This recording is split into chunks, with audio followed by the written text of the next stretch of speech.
तो कहने का मतलब जिन लोगों के बीच हम रहते हैं उनके साथ सुंदर बर्ताव करना ही पूजा। सदगुरु कबीर ने कहा, जाघर प्रेम न संचय सो घर जान मशान, जैसे खाल लुहार का सांस लेत बिन प्राण। साहब कहते हैं जिस घर में प्रेम ना हो वह घर घर नहीं बल्कि शमशान घाट जानना। और जिस प्रकार वह घर वैसा ही है जैसे बिना प्राण के, पहले जमाने में लोहार के पास जब धोकनी नहीं होती थी तो वो चांद का बना हुआ एक धोकनी हुआ करते थे, वो पंखा का प्रयोग नहीं करते थे, वो चांद के बने हुए मृत पशु के चांद को वो धोकनी रूप में प्रयोग करते थे, जो आग को हवा देते और आग प्रज्वलित होती। उस चांद में जान नहीं होती लेकिन सांस लेती और छोड़ती थी। ठीक इसी प्रकार जिस व्यक्ति के हृदय में प्रेम नहीं है वह आदमी जिंदा नहीं है, समझो मुर्दा। इसलिए किसी शायर ने सुंदर कहा कि राष्ट्र प्रेम से राष्ट्र का निर्माण होता है, एकता से देश का निर्माण होता है, प्रेम से देश का कल्याण होता है। स्नेह का दीप जलाओ घर घर में, प्रेम ही आजादी का पैगाम होता। तो जिन लोगों के बीच हम रहते हैं उनके साथ सुंदर बर्ताव करना, प्रेम करना ही पूजा। शायद कहते हैं जिस घर में प्रेम होता है वहां पर वस्तु छोटी हो जाती है, पद छोटा हो जाता है, संपत्ति छोटी हो जाती है, बेटी बड़ी हो जाएगी, बेटा बड़ा हो जाएगा, बिजली बड़ी हो जाएगी, लेकिन जिस घर में हम रहते हैं वो घर की सारी चीजें छोटी हो जाएगी। आज झगड़ा क्यों होता है, आज लड़ाई क्यों होती, बात छोटी छोटी बातों को लेकर। रामायण का वो प्रसंग आप लोगों ने याद किया होगा, महाराज राम और भरत के बीच। जब महाराज भरत को पता चलता है कि भैया राम को वनवास मिला है और तुम्हारे लिए मां कैकेयी ने राजगद्दी का मांग की है, तो भाई भरत को मां के लिए बड़ी कुपित हो जाता है, क्रोधित हो जाता है और पूरे अयोध्या वासियों को लेकर भैया राम को मनाने चले जाते हैं। भैया राम के पास जाकर अनुनय विनय करते हैं कि भैया आप चल करके राज्य का संचालन करें, अयोध्या के राजा आप हैं। लेकिन भैया राम कहते हैं नहीं भाई, पिताजी और मां कैकेयी की आज्ञा है, मुझे 12 वर्ष का वनवास और आप राज्य गद्दी का संचालन करें। उतने बड़े राज्य गेंद हो जाता है, कभी भरत राम की ओर उछालता है तो महाराज राम कभी भरत की ओर उछालता। हमारे घर में तो 2-2 इंच जमीन भी बड़ी हो जाती, भाई छोटे हो जाते। 2 इंच जमीन के लिए भाई के गर्दन पर भाई छुरा चलाने के लिए तैयार हो जाता है। देरान जेठान में कुछ थाली लोटा को लेकर झगड़ा हो जाती, लड़ाई हो जाती।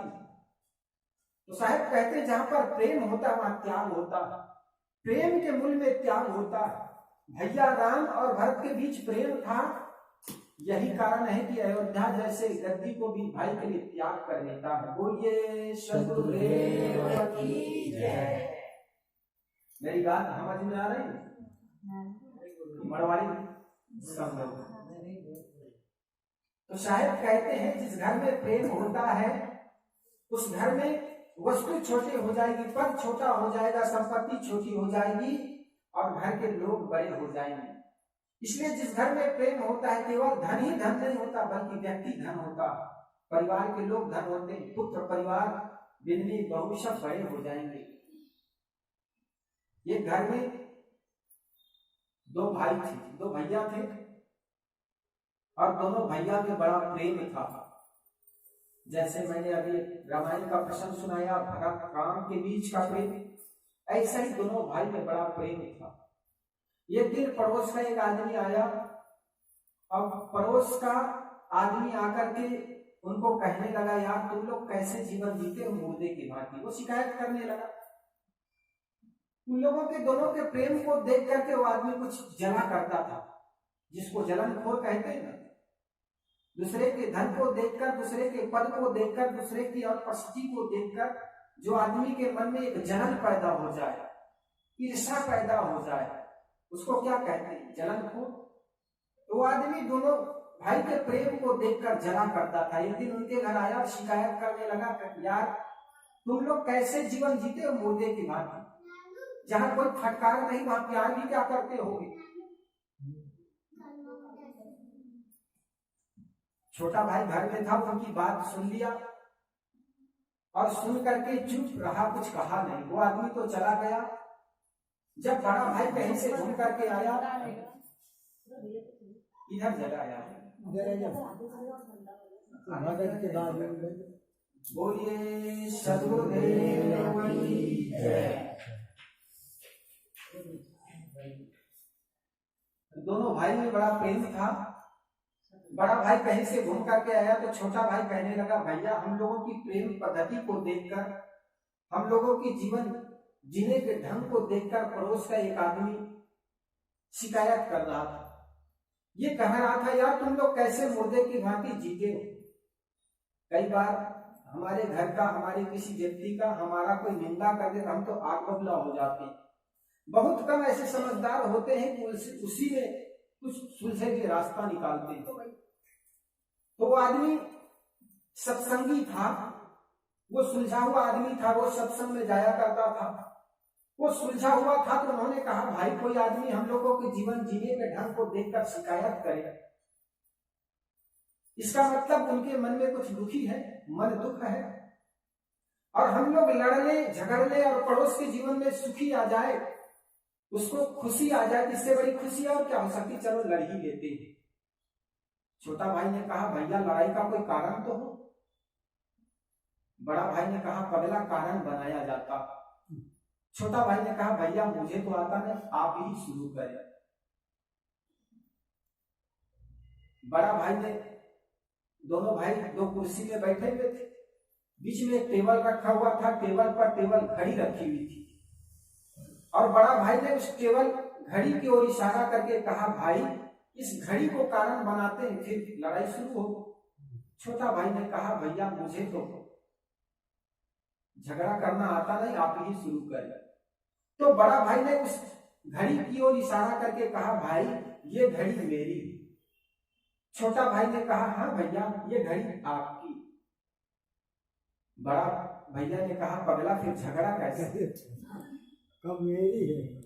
अरे तुम भी कहो ये घड़ी मेरी है, तब तो झगड़ा होगा जी।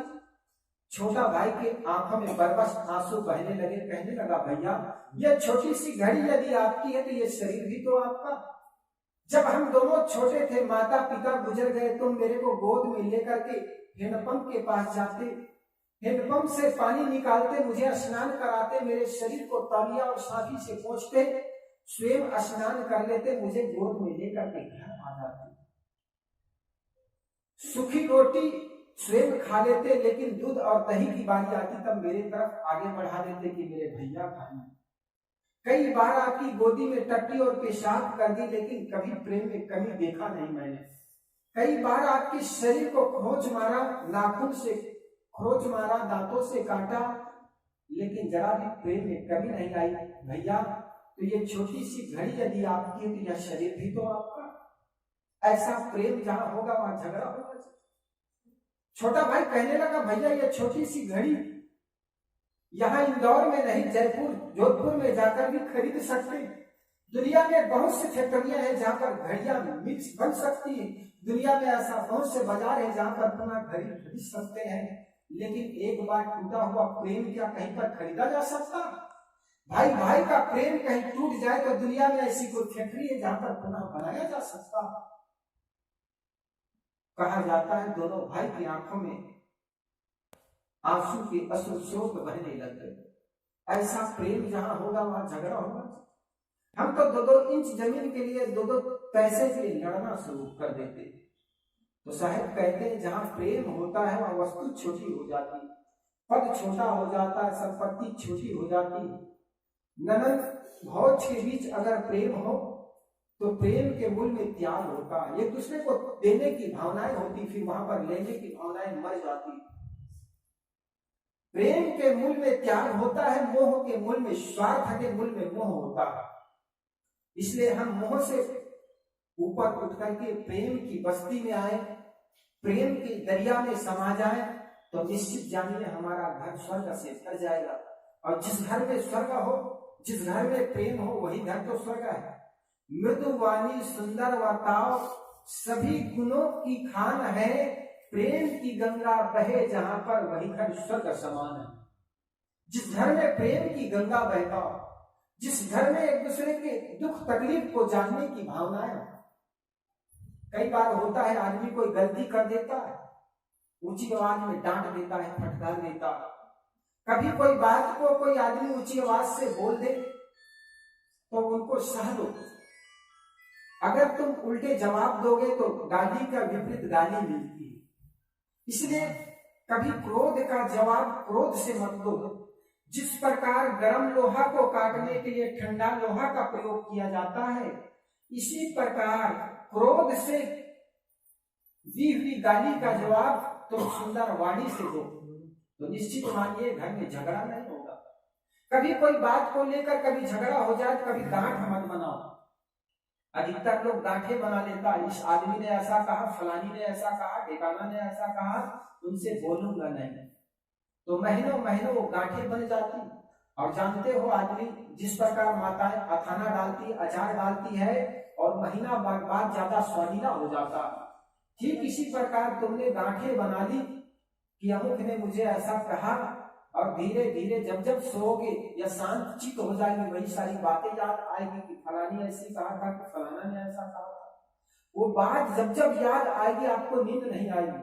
भले डल्लफ के गद्दा हो, सुंदर एसी रूम हो, फिर भी वो बात जब याद आएगी तो आपकी नींद उड़ जाएगी।